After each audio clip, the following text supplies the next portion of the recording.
Hi everyone, my name is Miss Nelson. I'm one of the teachers here at Liberty High School, and I just wanted to talk a little bit about what we do here at Liberty. Kind of talk a little bit about the structure of our day. It's very different than what you may be used to if you or your child attended traditional public schools here in the U.S. And so, just to give you a little bit of an overview, at Liberty High School, our work is based on the work of Paulo Freire. And Freire believed in problem posing as a form of instruction rather than the banking model. And basically, what this means is that we involve our students in real world situations. We involve them in critical dialogue, which we believe is central to their learning opportunities. We provide opportunities for meaningful community engagement. And in order to be able to do all of this, we do not have a sort of traditional bell schedule. So we develop our unit plans in collaboration with our students. So we believe at Liberty High School, along with Freire, in dialogical education, and we believe that students and teachers are both students, and students and teachers are both learners. So through dialogue, we're learning from each other. And so we develop our unit plans together, and an example is we have one of our up-and-coming units is a unit on identity.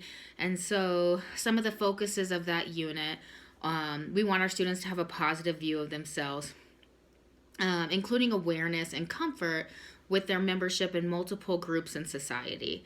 And this plays into them knowing their family history, their cultural background, being able to describe their own identity, how it's informed and shaped by membership in multiple identity groups. There's also this idea of looking at how our group identities intersect, how they make us unique, but how they also, how we can express pride and confidence in our identity without perceiving or treating anyone else as inferior.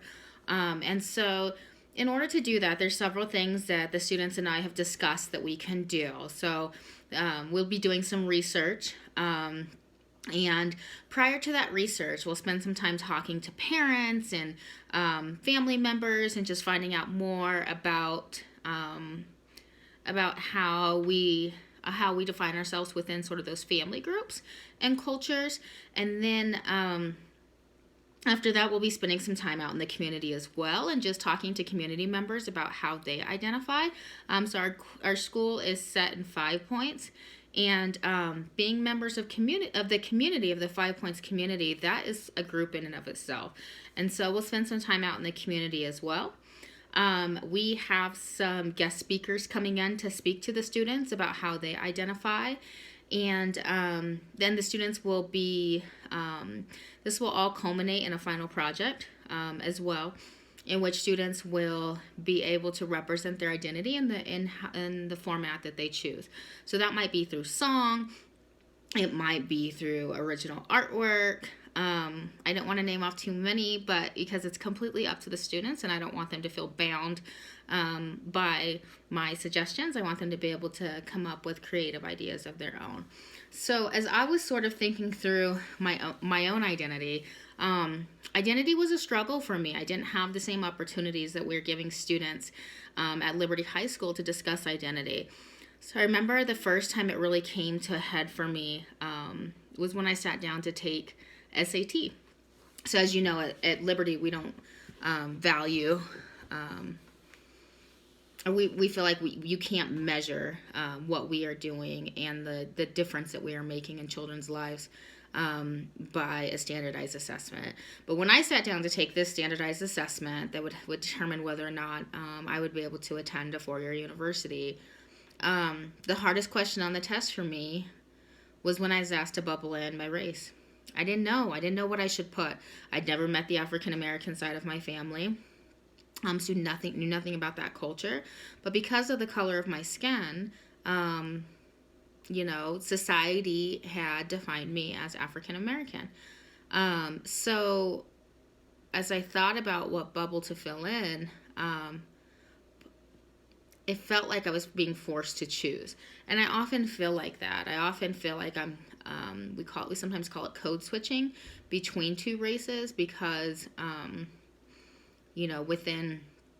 within certain social situations, it's more acceptable to act one way than it is another. And so for I am not an artist, and I wanted to take a creative risk so that I can encourage my students to take risks as well. And so I drew an original artwork. Clearly it's mine and not somebody else's. So I just wasn't comfortable in this format of representing my identity. But when I sat down to do it, as I was going through that creative process, it was really freeing. I really enjoyed the process of being able to represent myself, and just felt sort of at peace as I was working through the project. And so here's my original artwork. Like I said, it is not great, but I wanted to talk a little bit about it. And so I attempted to draw myself. I used a picture of myself, and I tried to use wax paper on the top of it and use that to trace the picture onto this white sheet of paper. That didn't work as well as I had hoped, so I did a lot of it freehand. I had dreadlocks in the picture. I don't know if you can tell. But I think the most important aspect of the picture is the mask. So I put on one of those white black masks that you see sometimes in film or plays. And for me, the reason that I wanted to represent that is because I often feel like I'm switching between the two, or that I have to choose between the two. So it's sort of, do I turn my face right, and am I acting white in the moment, or am I acting black? And even though that I don't see myself that way, sometimes when I'm around my African American friends, they'll laugh. They're just joking, and it's nothing mean, but there's attributes that are common to maybe African Americans that I was not exposed to, since I wasn't exposed to African American culture until I was 18. So they'll maybe jokingly say, "Oh, girl, you're white." And then when I'm around white society, or like at work or in the classroom, I'm often the only African American in the room. And so in those situations, I very much feel like I'm identifying more with the African American side of my heritage. So that's a little bit about my identity, but gives you an idea of how I'm learning as well. I'm learning alongside with my students.